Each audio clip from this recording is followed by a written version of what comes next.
my channel. It's just Jane, and I'm just here trying to change your perspective.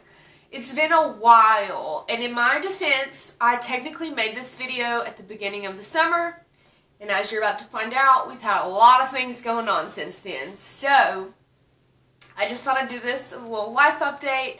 If you don't care, keep moving. If you do, here's what's been going on. In May, I graduated with my RN degree. I was an LPN, I did a bridge program, and so I was able to graduate, and I was so excited about that. We also found out that my father-in-law had stage 4 melanoma, and we also found out that we were pregnant. That was May. It was a big, and I was preparing for my boards. So then in June, at the beginning of June, I took my boards. Ryan had a motocross wreck and broke his collarbone in 5 places, and this is all in the same week. We literally, it actually went that he broke his collarbone. We found out we miscarried. I took my boards, and then the next day he had surgery. So it was like 1 week, and all of those things happened.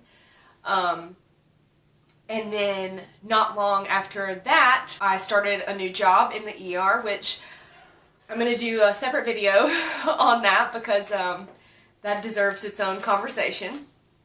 So then in July, at the beginning of July, or I think it was maybe the end of June, we actually found out that we were pregnant again, which was really exciting. And so I'm now 16, almost 17 weeks pregnant, and everything looks great. Everything's normal, healthy, so we're super, super thankful. So in July, I mostly worked 2 jobs. I was at the ER, and I was still doing my pediatric home health job, and also trying not to throw up. So that was pretty much all of July, unfortunately. In August, really the beginning of August, the end of July, I quit my ER job, which again, it's going to have its own video because it deserves it. But so I quit my ER job. I went back full-time to pediatric home health because I love it. It's actually rewarding, and I actually feel like I'm doing something helpful and meaningful. And I also just really started digging into reading and doing some research that I'd been sort of putting off. I just wasn't really feeling up to it. Things that I, since back in May, we found out about the stage 4 melanoma. I had really, and even before that, when we first got the initial diagnosis of melanoma, I had started really digging deep on cancer research and alternative options. I've always said that I would rather have cancer than chemo. I would rather have cancer than any regular Western treatment option. One of the things that working in the ER just solidified for me, it was something that I already believed, and then seeing the things that I saw, it just really reminded me, we're hurting people in the hospital. Regular allopathic medicine is, in my opinion, often more times harmful than helpful, unless you are missing limbs or in a severe situation where, you know, you've been in an accident or a trauma or something. A lot of times it's not what we think that it is.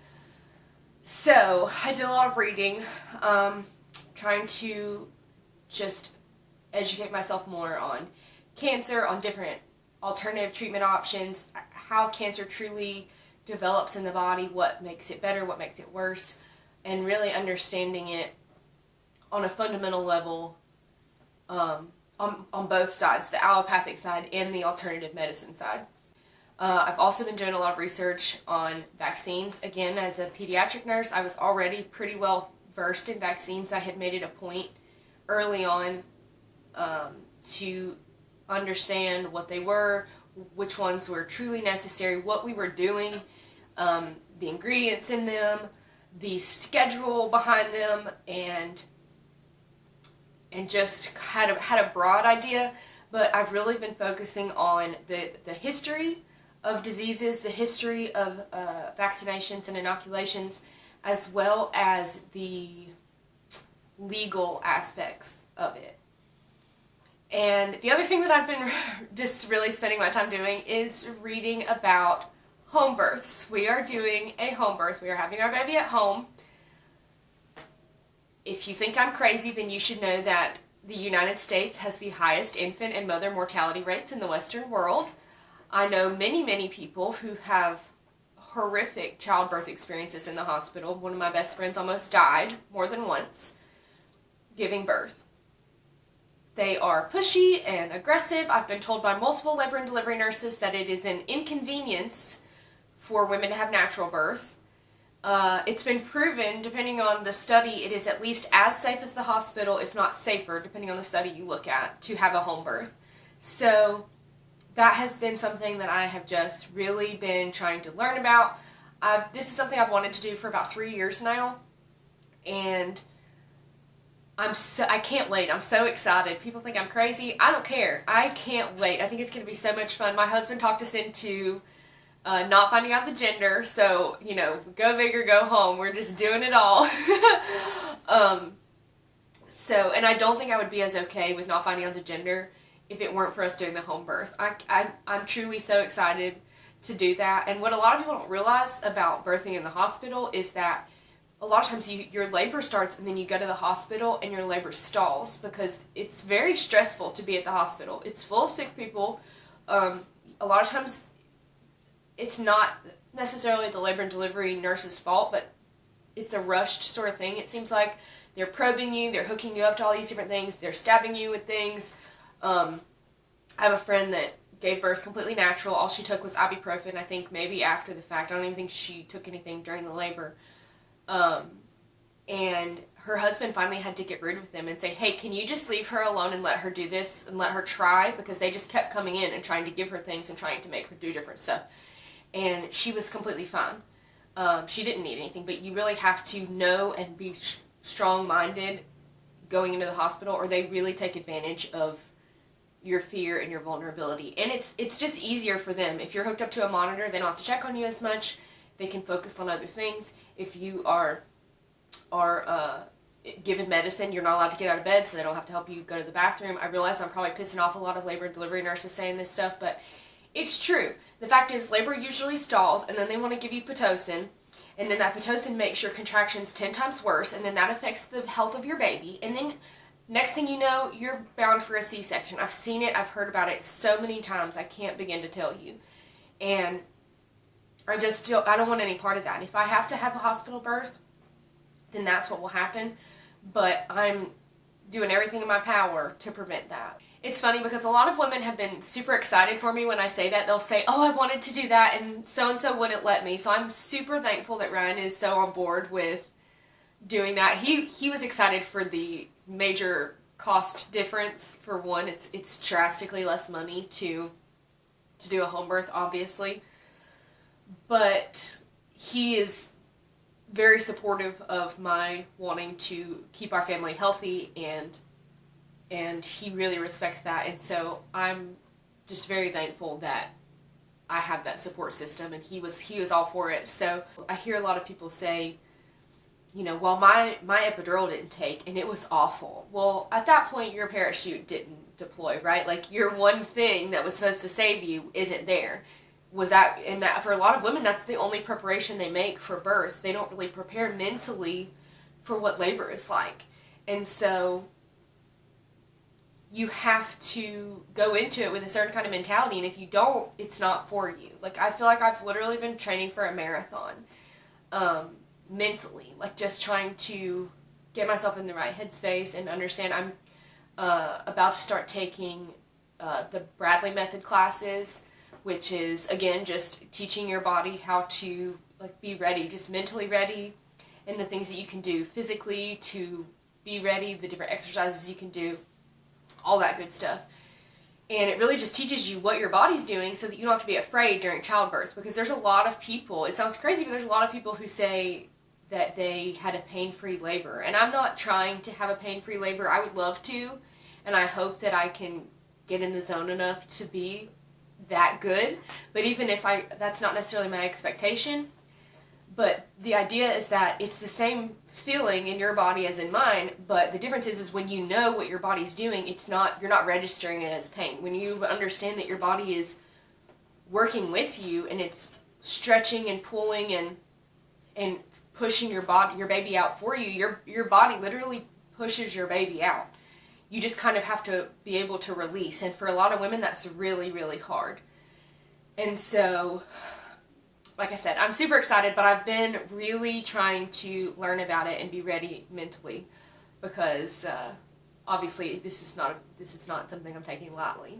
So I've been doing, I guess you could say, I've been spending my time doing what I'm told we're not supposed to do. It seems like all I hear about in the media is that we're not allowed to be doing our own research, that there are so many smart people out there and we shouldn't be doing our own research.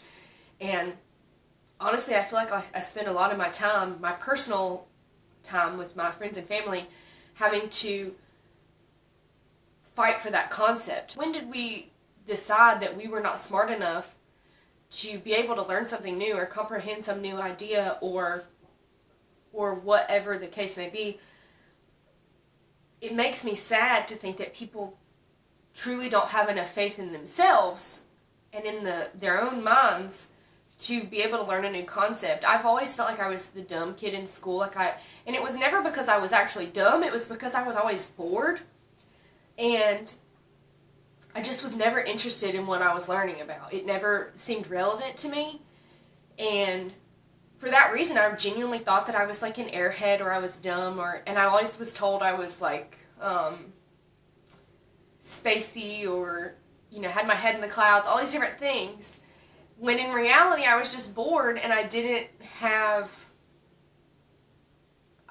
know how to teach myself. I didn't know how to dig deeper and learn more and really dive into different concepts. I was just kind of doing what I was told and moving on. And so I think one of the best things we can teach ourselves is how to learn by ourselves, how to teach ourselves new things, how to understand hard concepts. There are lots of things that I still don't understand completely, but it doesn't mean that I'm not going to try to learn. Chemistry is not my strong suit, but it doesn't mean that I can't read something that has to do with chemistry and it may take me a while, but not decipher what it's saying and sort of put the context where it needs to go. No, I may not read it in the same way that a PhD would read it, but I can still understand that concept and I can still apply it to my already understood knowledge. I think that it's one of the most elitist things to say when people say that you can't do your own research. And it's like nurses and doctors who are doing that, which is sad because a lot of them don't even have the time to do your own research. When I was working in the ER, I felt like my brain was so zapped that I could barely, I just couldn't learn anything new. You know what I mean? I would want to do these videos and I just didn't have the energy because it genuinely takes so much out of you. The environment is just so, they treat it like it's a battlefield, and in some ways it is because it's being treated that way. It's hard to explain, but I don't know, there's no comprehension of health. It's all just sickness and fear, and that is so very draining on anybody. Especially as a nurse, when we're told that, when we think that we're making a difference, when we're told that we can help people and we can make people better, and in the ER you don't always do that. Yeah, you might be able to take somebody's pain away temporarily, but you're not fixing them. There's no solution there. It's just passing them off. You're either sending them to their primary care doctor, or you're sending them to the floor, or you're sending them to ICU, or you're sending them to the morgue. There's no fixing.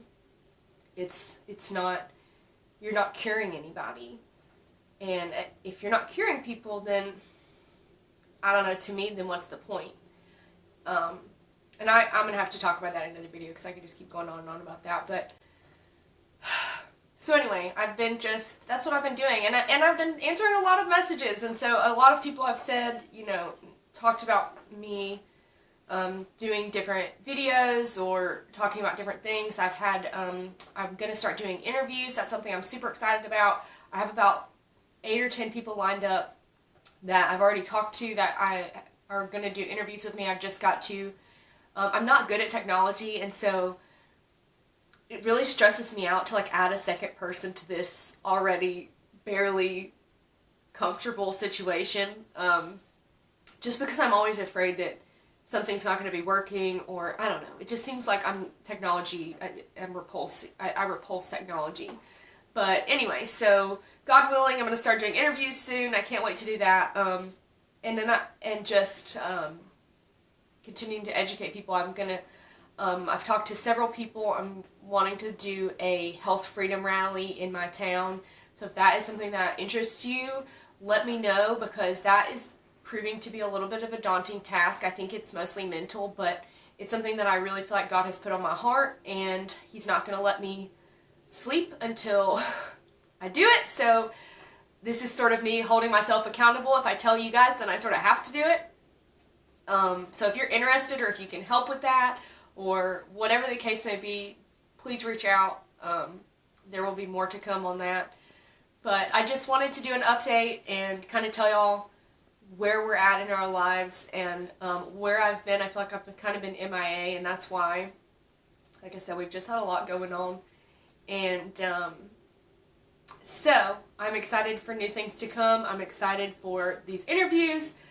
If you have a specific video idea that you want me to talk about, please let me know. Until next time, I hope that you guys are blessed and you have a wonderful rest of your day.